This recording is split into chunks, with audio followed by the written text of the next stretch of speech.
Finally, my brethren, be strong in the Lord and in the power of his might.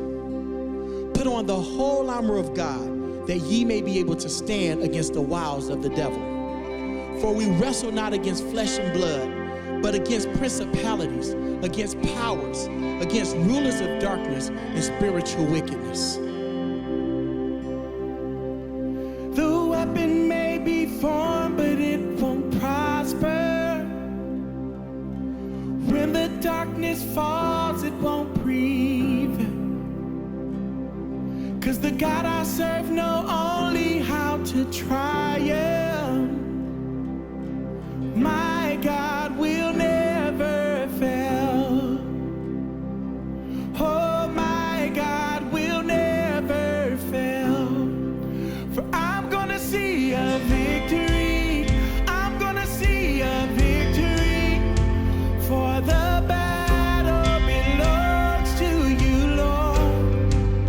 I'm gonna see a victory. I'm gonna see a victory. For the battle belongs to you, Lord. Whoa, yeah.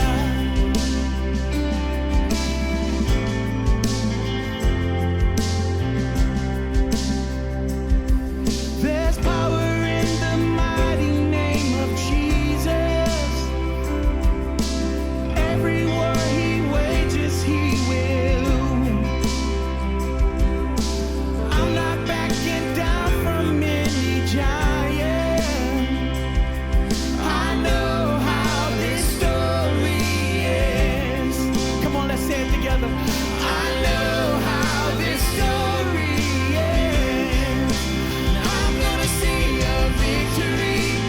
I'm gonna see a victory. For the battle belongs to you, Lord. I'm gonna see a victory. I'm gonna see a victory. For the battle belongs to you, Lord. I'm gonna see a victory. I'm gonna see a victory. For the battle belongs to you, Lord. I'm gonna see a victory. I'm gonna see a victory. Yeah. For the battle belongs to you, Lord. Oh.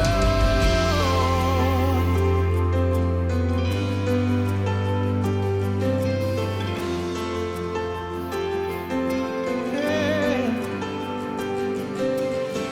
You take what the enemy meant for evil, and you turned it for good. You turned it for good.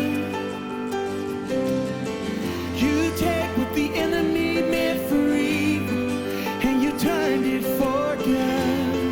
You turned it for good. Whoa. You take what the enemy meant for evil, and you turned it for good. You turned it for good. You turned it around, Lord. You take what the enemy meant for evil, and you turned it for good. You turned it for good. You take what the enemy meant for evil, and you turned it for good. You turned it for good. Oh, you take what the enemy meant for evil, and you turned it for good. You turned it for good. I'm gonna see a victory. I'm gonna see a victory. For the battle belongs to you, Lord. I'm gonna see a victory.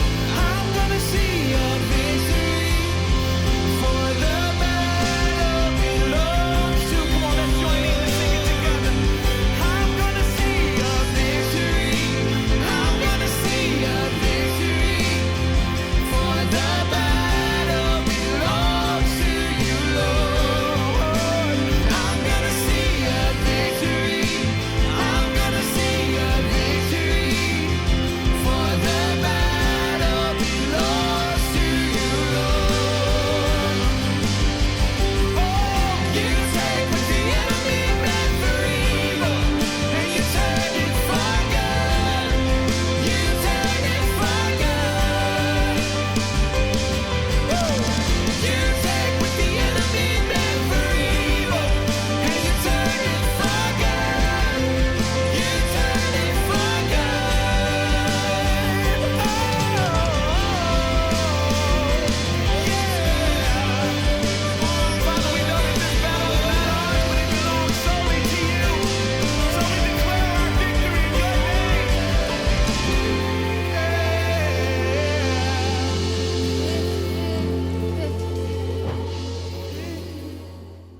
morning, New Life Online. Thank you guys for watching this morning. I'm Clay, and I'm here with... I'm Jenny.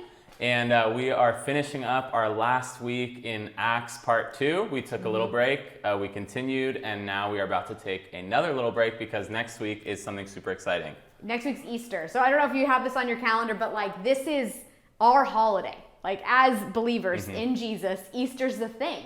A lot of beliefs in the world are based on ideals or morals, but like our faith, you get this, is built on an event, the resurrection of Jesus, that actually everything is possible because of who Jesus is and what Jesus has done. And so we get to celebrate that together. I read this week, Clay, that 82% of people would go to church if their friend invited them.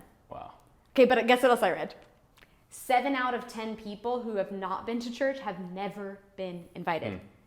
And I get it, like it feels weird sometimes to invite somebody, but man, couldn't it be a special thing this Easter to say like, hey, what if we all got together at my house and we made breakfast and then we watched a message that's encouraging about maybe that there's a possibility of hope that we haven't experienced in a while. And my thought is this: I think people are more open right now than they've ever been to a desire for connection and to experience hope in a new way than maybe in a really long time because of what we've experienced over the last couple of years.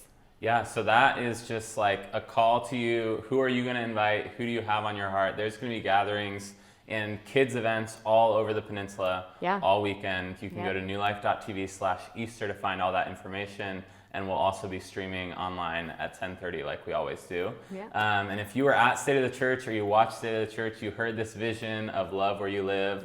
I think it ties in perfectly to inviting our friends and neighbors to come experience Easter with us. Coming right after Easter will be a series going through the story of Nehemiah. And we're going to be talking about just how do we get involved, how do we love where we live. So if you haven't watched State of the Church, you can go see it on our YouTube and just get your heart ready for that. And today we're going to jump into Acts. Acts chapter 17, let's go.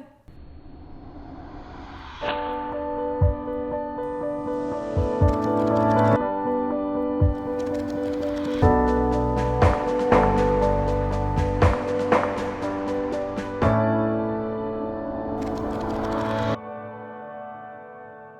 have a question for us today, and I think it's a question that everyone asks.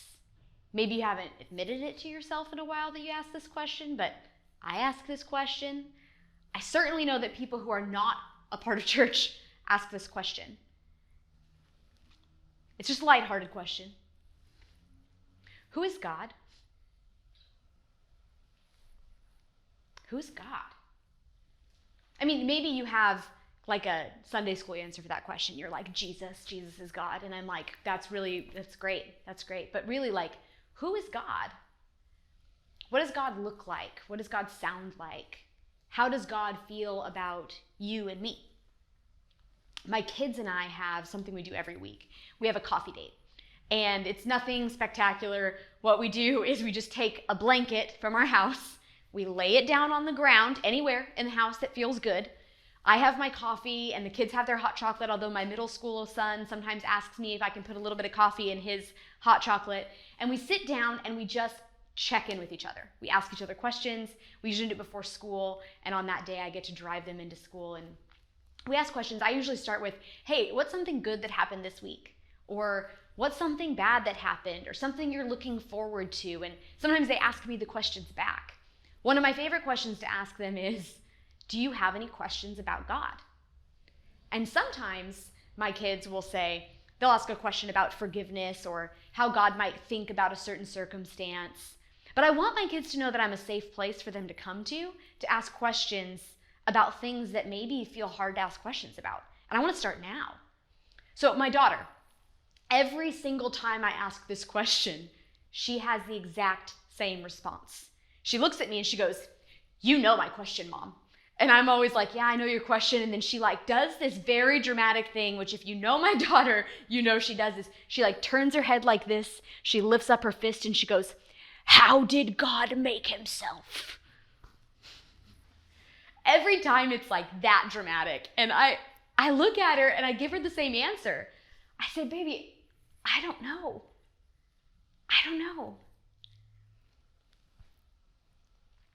This might come as a shock to you. I don't know everything there is to know about God. Like, we don't know everything there is to know about God. But I do know this. What we do know helps us with what we don't know. Okay, so questions that I have about God. Okay, what about the crisis in Ukraine, this conflict that continues? What about human trafficking? Couldn't God just snap his fingers and end all the suffering? Why doesn't he? Well, I don't know. But what I do know helps me with what I don't know. And what I do know is that God is not slow in keeping his promises, as some have described slowness. Instead, it's not his will that anyone would perish, but that all would experience redemption. So I hang on to that promise. A couple weeks ago, I was a part of a memorial service, a celebration of life for a new lifer. And I found myself in preparing for that time, sitting down and holding space for this question of why? Why did this great guy get cancer? And people might throw out answers, something about the impact of his story and all those things, but that doesn't give a lot of comfort to the family. But what I do know helps me with what I don't know, and what I do know is that God is close to the brokenhearted. And so in this, I trust that he's close.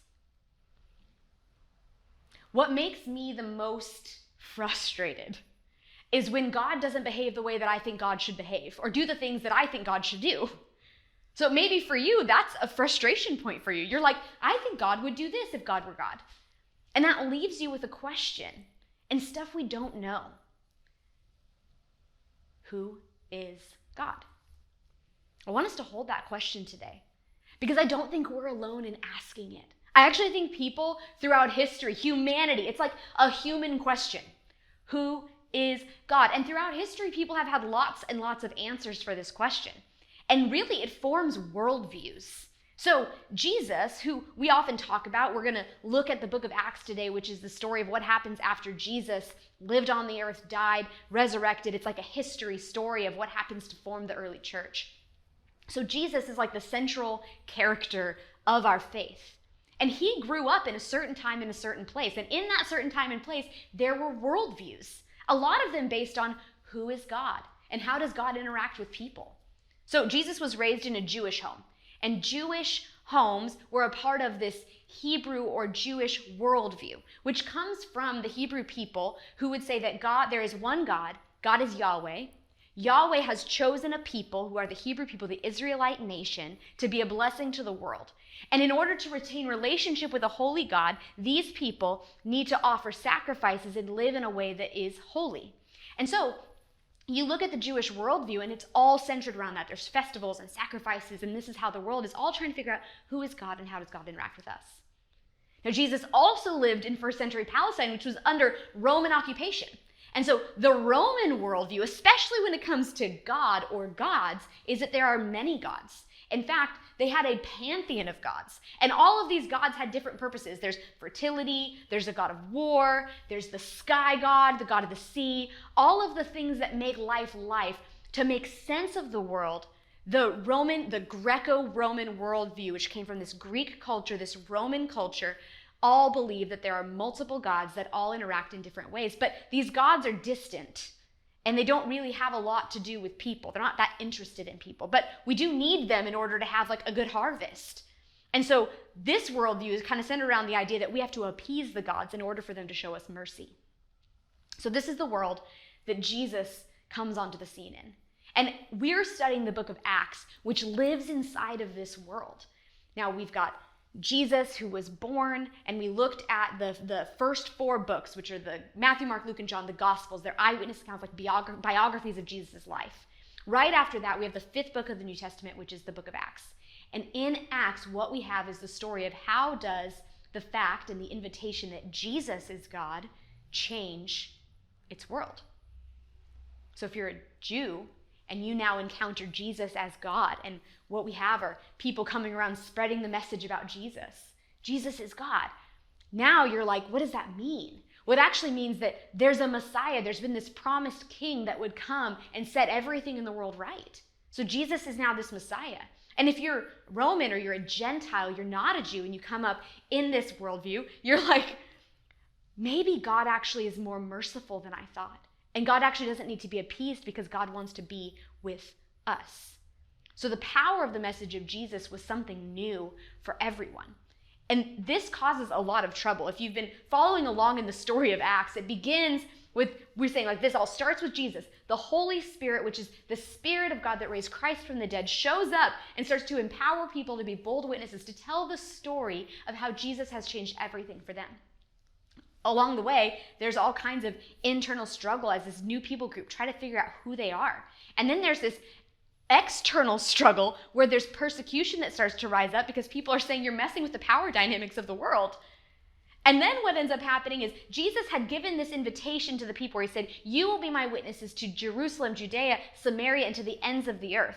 And so these people who followed Jesus, a guy named Paul and some of his friends, decided they were going to take Jesus seriously and start to take the message out further and further from the city of Jerusalem. So what we have is this Jesus movement that starts here and gets further and further out. And so we have a first missionary journey, which we looked at, and they go and they set up churches all over Asia Minor. And where we are now in the story in Acts chapter 17 is right in the middle of his second missionary journey, Paul's second missionary journey. And what's happened so far is really interesting. He's had this call where somebody said, hey, come over from Macedonia and help us. And then Paul encounters people in their workplace, in their regular everyday life, and Jesus shows up in a way that's really powerful. And then they continue, and Paul has this friend named Silas, and as they're going, they show up to Thessalonica. And I just want to catch us up because we're going to look at the second part of chapter 17. So in the first part of chapter 17, Paul and Silas show up to Thessalonica, and every time they would go to a new city, they'd show up at the Jewish synagogue because these are the people who are probably most likely to accept the message of Jesus because they understand the scriptures, the Hebrew scriptures, and that Jesus actually is God, the Messiah, come to save his people. And so they'd show up to the synagogue and they'd teach, and usually what would end up happening is people would be like, no, we don't like that, and then they would go and they would preach to the Gentiles, and they would come to know Jesus, and then they would go to the next city. But in Thessalonica, what ends up happening is that the Jews in the synagogue get so mad that they stir up an angry mob. So the believers, the people who follow Jesus in the city, try to help Paul and Silas escape, and they send them to a place called Berea. And in Berea, the Jewish people there and the Greek people there were much more receptive. It says that their hearts were more open to the message. But then the people who were in Thessalonica chased them down. This is so dramatic. I mean, if you're like, hey, is the Bible fun to read? There's some drama going on in here. So they get there, then the believers are like, I guess it's still not safe enough. You're going to have to keep going. And so they send them on to Athens. So Athens is the site for our story today in Acts chapter 17. Okay, we're asking this question, remember, who is God? People throughout history have asked this question, who is God? Paul had an encounter with Jesus where he realized Jesus is God. Maybe you've had an encounter with Jesus where you realize Jesus is God. And because of that, Paul is now in Athens, and he's hoping that the people in Athens will encounter the same God, and that God will change everything. So Paul shows up before his friends. And in verse 16 of chapter 17, it says, while Paul was waiting for them in Athens, he was deeply troubled by all the idols he saw everywhere in the city. He went to the synagogue to reason with the Jews and the God-fearing Gentiles, and he spoke daily in the public square to all who happened to be there. He also had a debate with some of the Epicurean and Stoic philosophers. Epicureans were like pleasure. Everything's about pleasure. The Stoics were like everything's about discipline. So these are schools of thought, worldviews that are all coming together. When he told them about Jesus and his resurrection, they said, what's this babbler trying to say with these strange ideas he's picked up? Others said, he seems to be preaching about some foreign gods. Then they took him to the high council of the city. Come and tell us about this new teaching, they said. In verse 21, it says this, it should be explained that all the Athenians, as well as the foreigners in Athens, seem to spend all their time discussing the latest ideas. Okay, so what's happening here? What are we looking at? So Paul shows up to the city, and it says this. It says that he's deeply troubled. So he's walking through the city, and what he sees are the shrines. Remember that the Greco-Roman world had many gods. And these gods were for all different reasons, and there were different ways to appease them. So as he's walking through the streets, he's seeing shrines to all of these different gods. And he's deeply troubled. I spent some time thinking about what it would mean for him to be deeply troubled. Because as we see the story continues, it doesn't seem that Paul is angry. He doesn't seem offended. He seems moved. It seems as though he's like, oh, you're so close. I can see that you're open, but you're missing Jesus. I know you're missing Jesus. Maybe some of you who are watching, you have family members or friends, neighbors in your life that you're like, there's just this stirring inside of you that you're like, I know that if you encountered Jesus, it would change everything. And you're troubled because it's like a burden that you carry for those that you love. I think that is what Paul is feeling. And it says that he's deeply troubled by the idols he saw everywhere in the city. So what's an idol? Maybe you've heard a definition that an idol is anything that takes the place of God in your life. It's something that you worship. And in this day, it's like physical, actual idols. In our world, especially in the Western world, we have a lot fewer idols, but a lot of things that take our heart and worship. Someone once said that you actually don't know what your idols are until you go to another culture, and you can start to see, what is it that you hold dear in your life above all else? Idols. I think when I was growing up, I used to think like idols were this evil thing, which, I mean, they're not God. But I don't think that idols are in and of themselves something for us to completely dismiss. Not because I think they should be worshiped, but because I think that idols can tell us something about a culture. Idols reveal the hopes and fears of a people. So in this culture, an agrarian society that relies on the weather, relies on agriculture, the food that they grow, the reason they had giant temples to the god and goddesses for fertility and for the sun and for the sky is because they need to eat. And so their fear is, what if we don't have a harvest? Their hope is that they would have enough harvest so that they can feed their families and maybe even build a legacy for the next generation. So are those hopes and fears wrong? I don't think so. But if you look back through the history of the Israelite people, and you look at what God says over and over again, he says, do not make a graven image. Don't worship any other God but me. And I think it's not because God's like, I have competition. I think it's because God knows that the only true hope, the only true answer for the deep fears and longings inside of our hearts actually are found in him. And when we try to find it anywhere else, we'll be disappointed. And God actually doesn't want us to be disappointed. And so Paul is deeply troubled because he saw all the idols in the city. And he's talking to people, and it says that he has a debate, and they pull him in front of the council. So what's the council? The council is like all of the moral leaders of the city, the leaders of society. It's not just a group of people who care a lot about stuff. They're probably like government officials. This is like kind of a really big deal. Like anyone who matters at all in the city of Athens is here now to listen to Paul essentially defend himself for spreading the ideas that he's spreading inside of the city. What ends up happening is really interesting. So here's what I think Paul would do. If I just had to just guess, I think he'd get in there and like an Old Testament prophet, he'd stand up and be like, you are worshiping idols and you must repent. Instead, and if you have a Bible, maybe you can read along with me. This is what Paul does, starting in verse 22. So Paul, standing before the council, addressed them as follows. Men of Athens, I notice that you are very religious in every way. For I was walking along and saw your many shrines.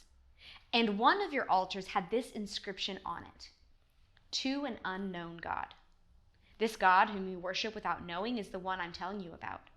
He is the God who made the world and everything in it.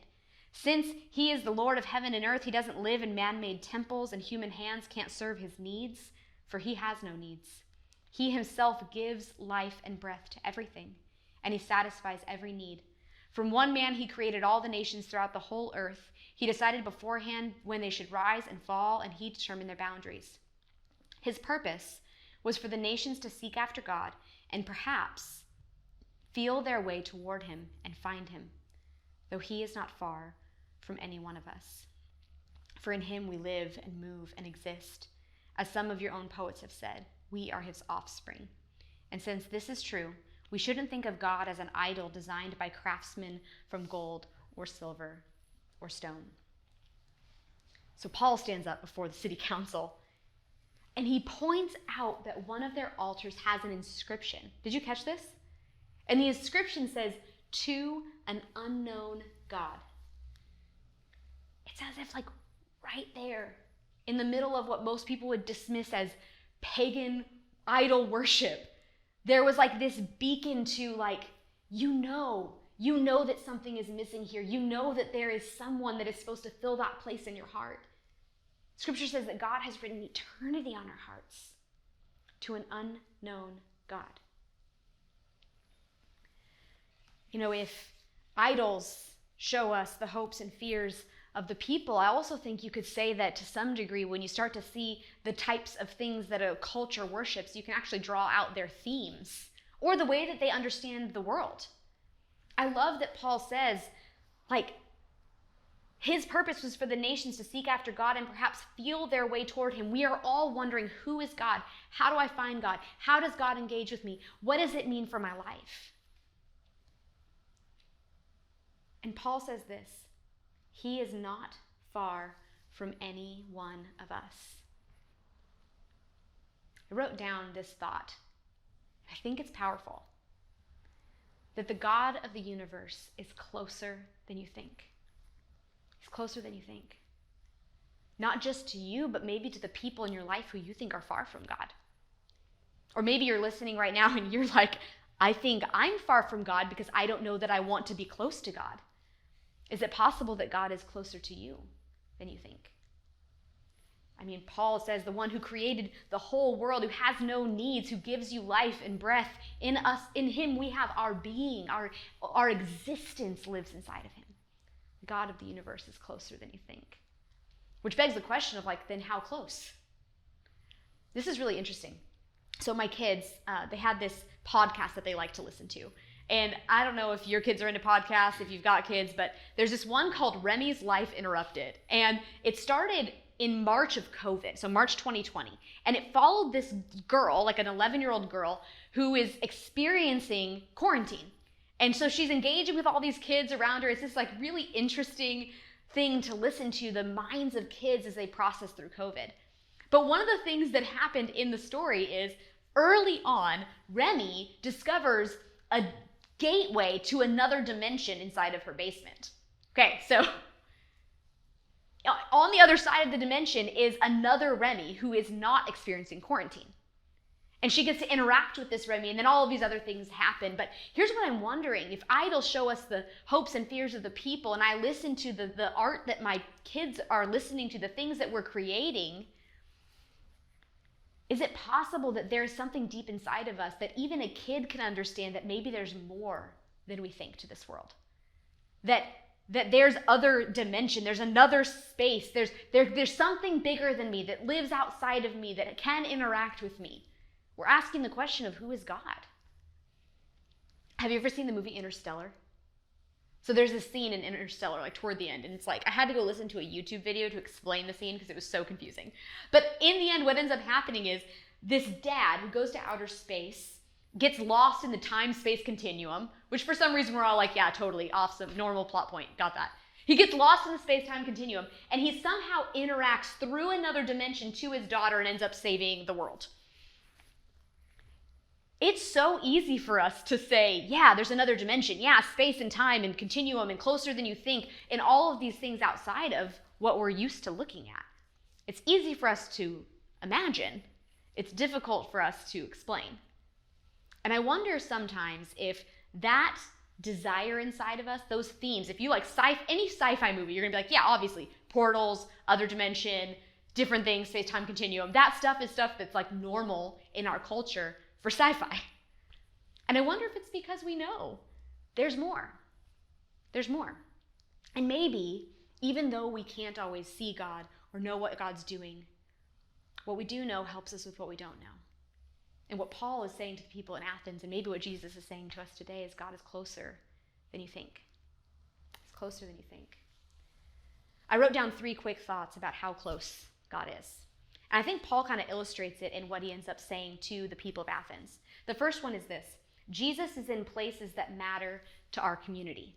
Jesus is in places that matter to our community. So it says that Paul shows up and he's like seeing that they're having these conversations in the city about big ideas, new thoughts, who God is, how do we engage with God? And Paul goes there to engage with the people.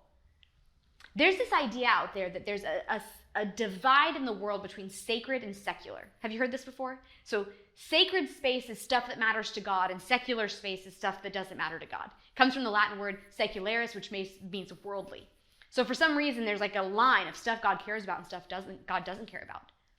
But I actually don't see that line in Scripture. John Mark Comer, an author, he actually wrote, if you look in the Bible from Genesis to Malachi, the whole Old Testament, you will not find a divide between the spiritual and the not spiritual. Because the Hebrew worldview was that everything is spiritual. I mean, listen to some of these scriptures. Holy, holy, holy, the earth is filled with his glory. The God is holy and the earth is filled with it in Isaiah. In Ephesians, it says there's one God and Father over all, in all, and through all. If you look in Psalm 24, the earth is the Lord's and everything in it.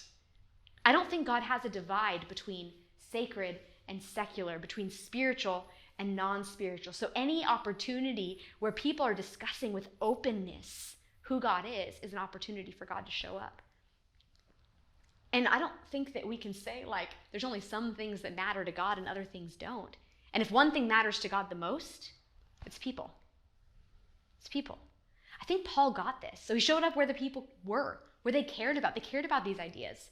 And did you catch this? That when he was talking about who God is, he said this, for in him we live and move and exist, and as some of our own poets have said, your own poets, we are his offspring. So Paul cared enough about this culture, these people, to not only read their poetry, but spend time thinking about it and apply it to his understanding of who God is. Because he knew that those things mattered to the people. So if we want our friends and neighbors to experience God in the way that we have, that we want Jesus to change everything, I think we need to join Jesus. We need to join Jesus in the places that matter to our community. Show up to football games. Be a part of the community efforts to beautify the city. Show up to PTA. Be a part of your HOA. I don't know what it is, but care about the things that the people around you care about. Because that's what Jesus did. Number 2 says this, that Jesus understands people's hopes and fears. So this altar to the unknown God in verse 23. Remember, the Greco-Roman worldview basically says if we don't appease the gods, they won't show us mercy. So there was a fear inside of the people that, man, if we miss one, we could be in a bad way. And so they have this moment where they see this unknown, they make this altar to the unknown God because they really don't want to miss out on whatever blessing needs to come, and they don't want to make some God that they accidentally missed angry. And instead of condemning that, Paul said, I think I know the answer to that deep longing inside of you. Instead of just saying what you're doing is wrong, Paul says, I think your heart is right. Maybe Paul actually has a new evangelism thing. So instead of being like, you evil people with your idolatry, he's like, man, you don't have everything right, but I think you're close on this one thing. Instead of pointing out all the ways that people are wrong, maybe this is for a parent of a teenager right now. Instead of pointing out all the things they're doing wrong, what about finding the thing they're doing right? What about saying that looks like Jesus right there? When you do that, when you say that, that looks like Jesus. I wonder if that could help our marriages. That's the joy that I'm looking for in my life. Jesus understands people's hopes and fears. And I think for us, the invitation is listen. Listen to the hopes and fears of the people around you. Don't just listen to the words they say. Listen past them. Ask questions. Dig deep. Truly intend to understand the people around you instead of just trying to change them all the time. Third thing I wrote down. Jesus shows us how close God is. Jesus shows us how close God is. I think this is powerful because God actually isn't distant. And we could say oh, God in heaven, another dimension, however you want to describe it, God far away. But the power of Jesus, the power of Christmas, the power of Easter is that God actually didn't allow distance to exist, but he became human and came to live among us. He came close, lived a human life, has experienced a thing that we've experienced, knows what it feels like to be human. He experienced pain, and he conquered the things that we couldn't so that we could have an invitation into a life we couldn't earn for ourselves. Jesus shows us how close God is. Verse 31, Paul says, "For he," talking about God, "has set a day for judging the world with justice by the man he has appointed. And he's proved to everyone who this is by raising him from the dead." Okay, so if you listen to the whole thing Paul says, you want to know what word you will not hear. All of his presentation. You won't hear the word Jesus. Why? I don't know. But do you know what happens next? In verse 32, when they heard Paul speak about the resurrection of the dead, some laughed in contempt, but others said, "We want to hear more. We want to hear more." If you want conversations to continue about who Jesus is, you care about what people care about. You show up to what matters to people. You listen to their hopes and fears. Jesus cares about you. He listens to your hopes and fears. And then when you share about something like the resurrection, don't just say, "Oh, now you know, now I gotta go." They want to hear more.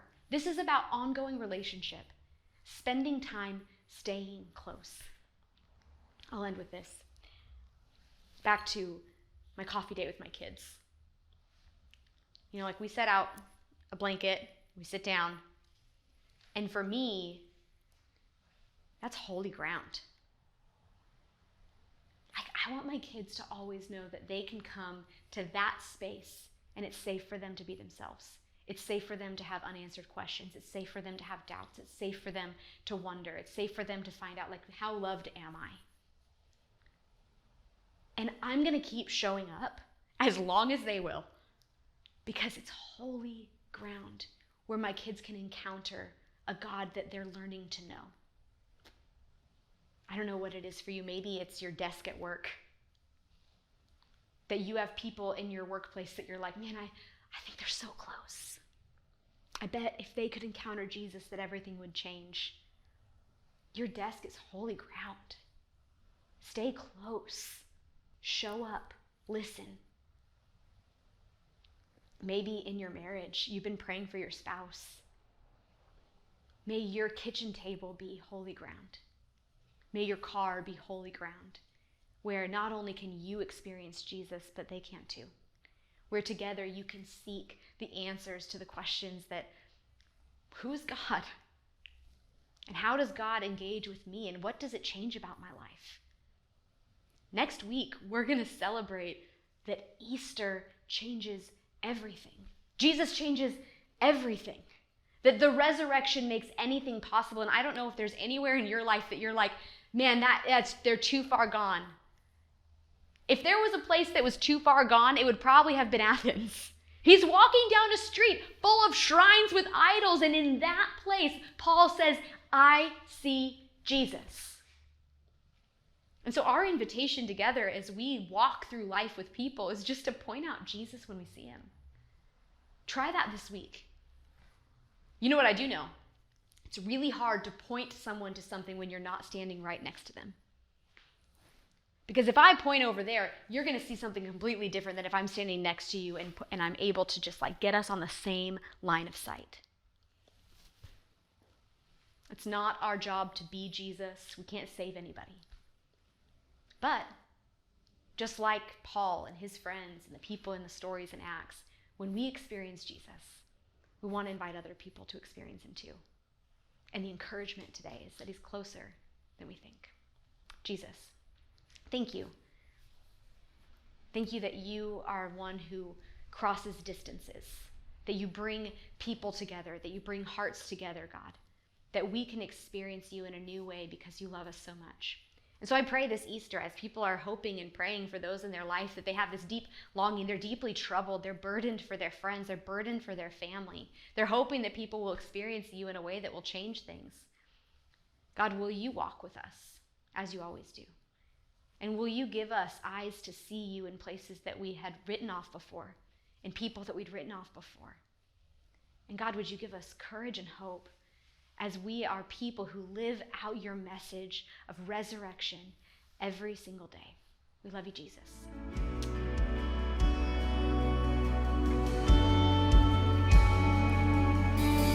Here, as we wait, seek your face.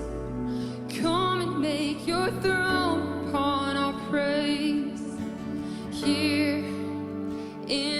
this place.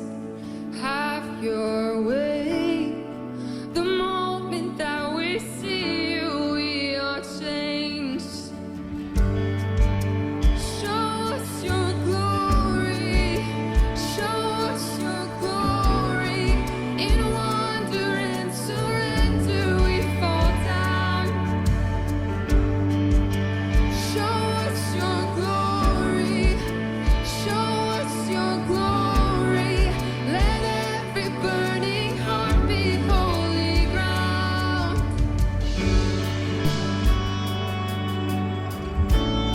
Oh, holy ground.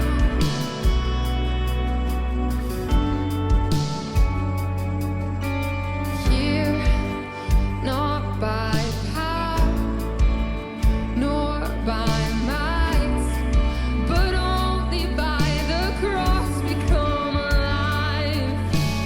Here, we're undone, we're overcome by heaven's love revealed before our eyes.